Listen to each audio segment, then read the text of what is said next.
চন্দ্রভেদী প্রাণায়াম। চন্দ্রভেদী প্রাণায়াম মানে হচ্ছে আমরা যে চন্দ্র স্বর, এটাকে বলা হয়, রাইট স্বরটাকে বলা হয় সূর্য স্বর, আর লেফট স্বরটাকে বলা হয় চন্দ্র স্বর।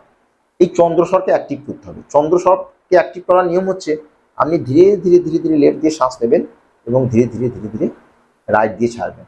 প্রত্যেকবার ধীরে ধীরে লেফট দিয়ে নেবেন এবং রাইট দিয়ে ছাড়বেন। বুঝা গেছে? সেম লেফট হাতের যে মুদ্রা সেটা হচ্ছে জ্ঞান মুদ্রা বা চিন মুদ্রা, আর রাইট হাতের মুদ্রা হচ্ছে বিষ্ণু মুদ্রা। আপনি ছবিতে দেখে নেবেন এইভাবে বিষ্ণু মুদ্রা লাগাতে হয়।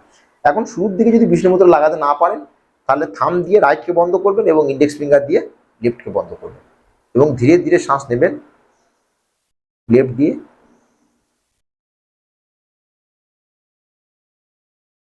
এবং রাইট দিয়ে ধীরে ধীরে ছাড়বেন।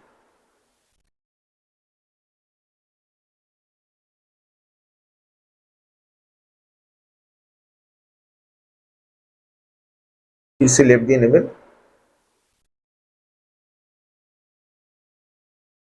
এবং রাইট দিয়ে ছাড়বেন।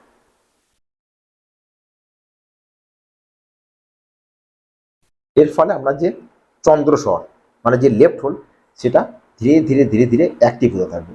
আর যখন চন্দ্র স্বর আপনার অ্যাক্টিভ হবে তখন আপনার মাইন্ড কাম স্টেবল ফোকাস হতে শুরু করবে এবং আমরা যে উচ্চ রক্তচাপের সমস্যা সেটা ধীরে ধীরে কিওর হতে থাকবে।